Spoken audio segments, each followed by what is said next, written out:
अस्सलाम वालेकुम। आज हम आपको Cambridge O level Urdu syllabus B को 3 to 4 के चंद लेक्चर्स पेश करेंगे।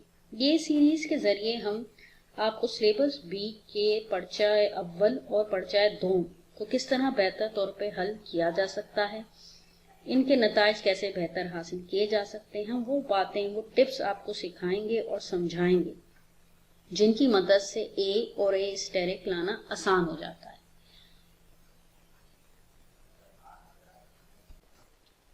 अब सबसे पहले तारुफ जो है वो हम पेपर 1 का देंगे, जो कि कंपोजिशन एंड ट्रांसलेशन से मुताल्लिक़ है। इसके कुल वक्त इसके लिए दिया जाता है 2 घंटे और इसके नंबर होते हैं 55। अब इसके हम अंदर के सवालात को समझते हैं। पहला सवाल क्या है? डायरेक्टेड राइटिंग यानी मजमून नवेसी का सवाल है।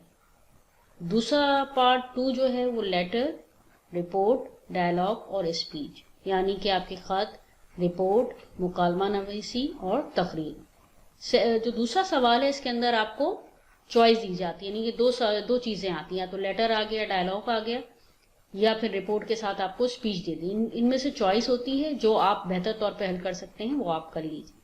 तीसरा सवाल है ट्रांसलेशन का यानी तर्जुमा नवेसी का। डायरेक्ट राइटिंग में जो है मजमून नवेसी 15 नंबर में आती है, जिसमें से आपके 6 नंबर जो हैं वो कंटेंट के हो जाएंगे और 9 नंबर लैंग्वेज के होते हैं। इसी तरीके से सवाल नंबर 2 में जो लेटर, रिपोर्ट, डायलॉग, स्पीच है, इन चारों चीज़ों के 20 नंबर होते हैं, जिसमें से 5 नंबर कंटेंट के हैं और 15 नंबर जबानदानी के। ट्रांसलेशन आपके 20 नंबर में आता है। अब मजमून लिखने का तरीक़ेकार को समझते हैं। मजमून ख्वाह किसी भी मौजू पर हो, लेकिन फ़नी लिहाज से इसके 3 दर्जे होते हैं। सबसे पहले क्या है? तमीद, मतन, इख्तिताम। तमीद क्या है? तारुफ, यानी किसी भी मौजू के तारुफ पे आप लिखेंगे। कम से कम 2 लाइनें, 20 से 25 अल्फाज आपको मौजू का तारुफ देना होगा।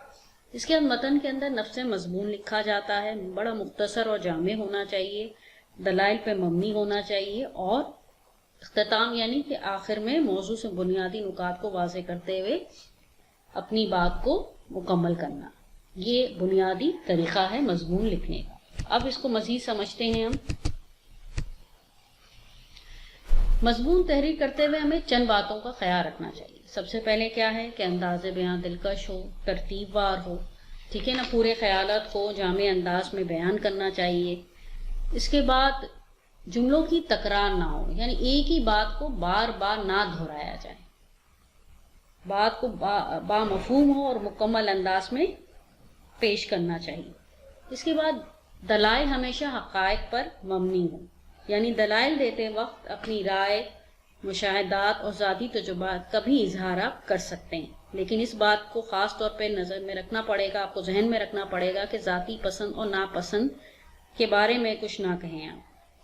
और इसके साथ ही ज़बान बा मुहावरा हो, आसान इख्तिसार से काम लेना चाहिए। अगर ज़बान बा मुहावरा होगी तो नंबर हासिल करने के इम्कान ज़्यादा रोशन हो जाते हैं। इख्तिसार से काम लेना इसलिए ज़रूरी है क्योंकि अल्फाज की हद कितनी है? 150 है। 150 से ज़्यादा आपको तजावज़ नहीं करना।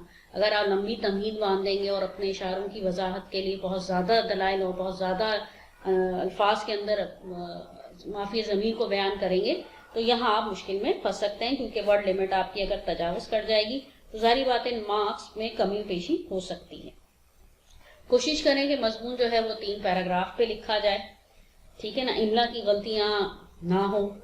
अब वैसे सिलेबस भी है, इसमें कहा जाता है अगर इमला की गलती है तो नज़रअंदाज हो सकती है, बिल्कुल सही बात है, लेकिन अगर आपका हदफ ए और ए स्टेरिक है तो फिर इमले की गलती की गुंजाइश नहीं निकलती। तो कोशिश करें कि जो आपके 3 हर्फी अल्फाज हैं, जो कुलीदी अल्फाज हैं, इनमें गलती नहीं आनी चाहिए आपकी। और कोशिश करें कि मजमून 150 अल्फाज पर ही मुकम्मल हो। 3 पैराग्राफ के अंदर बनाइए। आप उसमें ऐसा कर सकते हैं कि 50-55 का कोई रेशियो रख लीजिए और उस तनासुब के अंदर आप अपने मौजू को बयान कर दीजिए।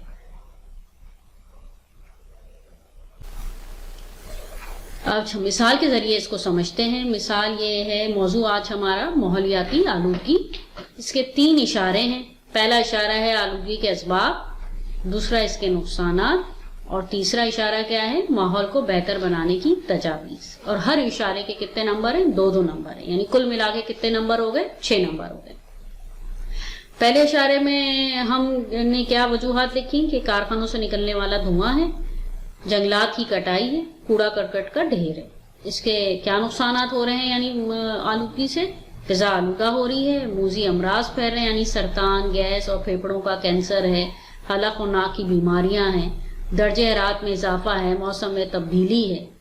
اور اس کو ہم کس طرح بہتر بنا سکتے ہیں؟ اس کی کیا تجاویز دیں گے؟ کارخانے آبادی سے دور لگائیں، سبزے کی افزائش پر توجہ دینا یعنی زیادہ سے زیادہ درخت اگائیں، شجرکاری کی مہم چلائیں، کیمیائی مادوں کو دریا یا سمندر میں نہ ڈالیں یعنی کہ کسی محفوظ جگہ پہ ڈالیں. اور یہ ڈالنے کی وجہ سے اور کیا نقصان ہو رہا ہے وسیم؟ کہ آپ کی آبی حیات جو ہے وہ ناپید ہوتی جا رہی ہے.